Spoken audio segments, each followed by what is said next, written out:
Real Country 1430 AM and 1073 FM WRDN.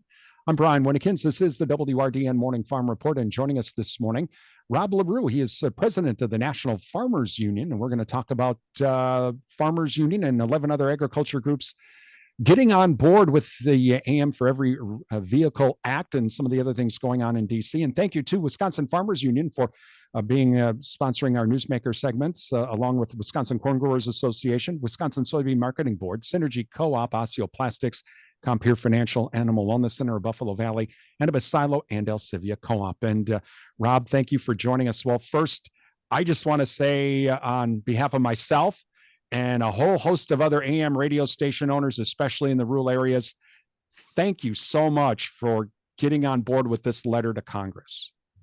Yeah, I tell you what, AM radio is too important. And this is one of these issues, Brian, that continues to show that whether we're talking about some cases government, but also companies like these auto companies who just kind of discount and kind of overlook rural America and the needs that are there. AM radio is too important for our news, for our local information, for emergency services, to just toss it away. So we're happy to be supportive, and we were happy to join a number of rural-facing organizations to tell Congress it's time to pass something to stop these automakers from removing the ability to access AM radio. I know, Rob, with Wisconsin Farmers Union, I had met with some of the leadership there and with a lot of Farmers Union members as well, and they were very, very concerned about this situation last year when Ford came out saying they were going to get rid of these AM receivers and how this could be a cascading effect. And they really stepped up. A lot of those members of either writing Congress or actually contacting the car companies as a customer saying, you better not do this. We don't like it. Have you noticed that from other states as well, that members were coming in and saying, hey, we don't like this and we gotta help out with this? Yeah, no, absolutely. I think that, certainly for our members, and I think this is true for some other groups as well out there, our members across the states, they understand the importance. We actually really appreciate the kind of education that we've had over the years with the farm broadcasters. You guys do an incredible service in not only making sure that we have timely, accurate information out there on markets, et cetera, but that we understand some of the efforts to remove that information. And that is, I think, also reflected in the fact that we're seeing growing support for a bill in the House and the Senate to fix this problem. And what's encouraging about that, Brian, is that in this environment where we have so much partisanship and we have fights over the speaker and we have questions about getting things through Congress, that both of these bills in the House and the Senate are almost equal numbers of Republicans and Democrats on these bills. And I think that's reflective of the fact that, this is an important issue and hopefully is a sign that we will eventually get this passed and have it fixed. Talking with National Farmers Union President Rob Larew this morning.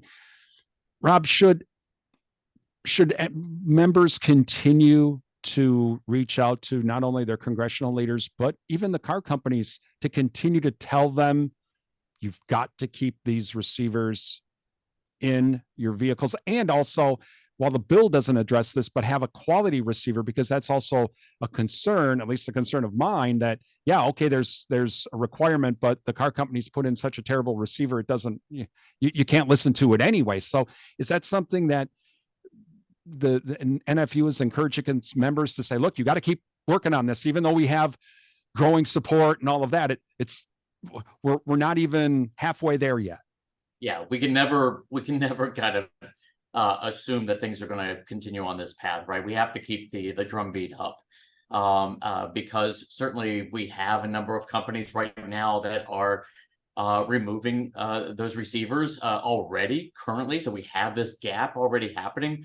And that's just going to continue to grow. So it is really important for anyone, whether they're Farmers Union members or anyone listening to the farm broadcast, listening to local radio, any of those services across AM radio stations here. This is really important to reach out to your members of Congress, to your senators, and let them know that you expect them to not only co-sponsor the bill, but to push to see it actually move.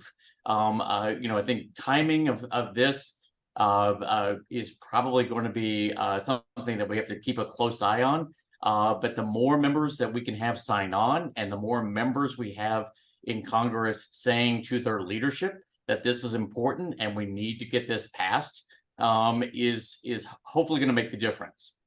Is the other part of this too, even if it hasn't been passed yet, but more and more members get involved, the car companies might be looking at this saying, okay, geez, this is coming at us.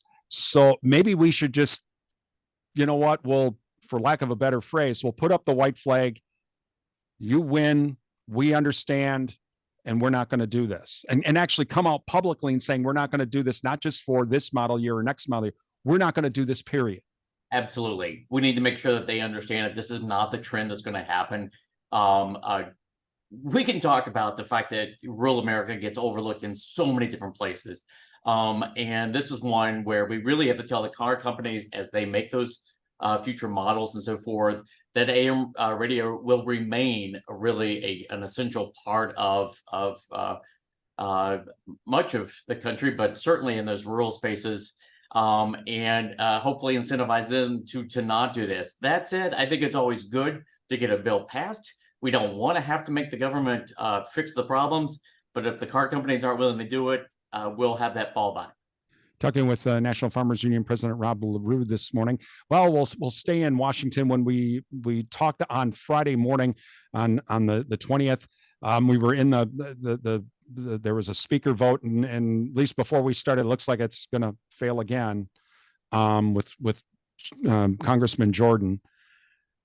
What's the ramifications of all of this the longer this goes on? Well, it's maybe if you a little bit of joking, I guess it's preventing them from doing something even worse.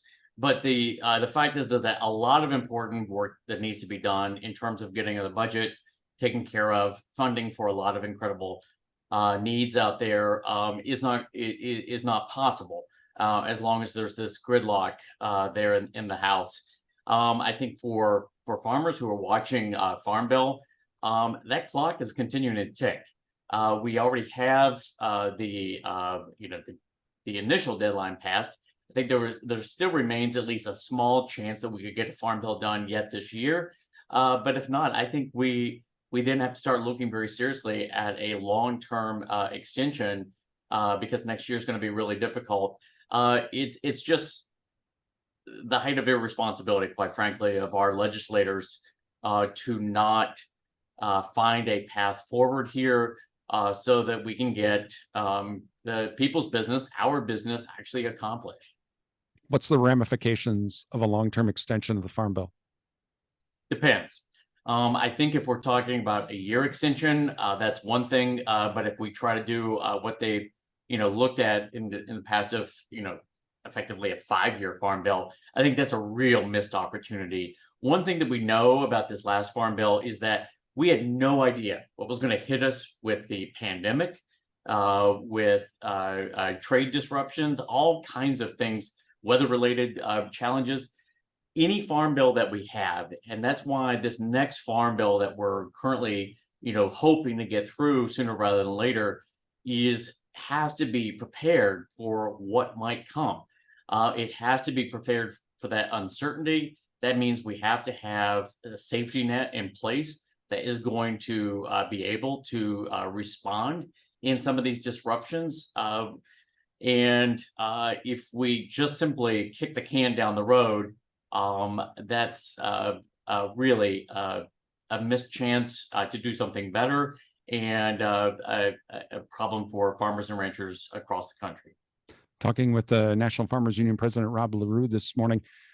Rob, but there's also a ramification for consumers if even the worst then a long-term extension happens, there's no extension, and we go back to the original law. Can you explain how this would adversely affect American consumers, the folks living in town that have no what's this farm bill all about, and what's the big deal? Why are you all talking about this? And frankly, Yeah. who cares? It's just a bunch of farmers. So explain what this means for mom going to the grocery store if there is no extension of a farm bill and we go back to the original law. Yeah. Well, so without a farm bill and farm bills, we have to think of less, we have the word farm in it, and it's very critical support for farmers out there, but really it's a food security bill for the country. And so failure for us to act reverts back to so-called permanent law, where we get into to parity pricing. We get it, but there's a lot of crops that aren't covered in that. You remove a lot of the support programs that are in there right now. You lose support for a lot of consumer facing and food and hunger programs that are in there.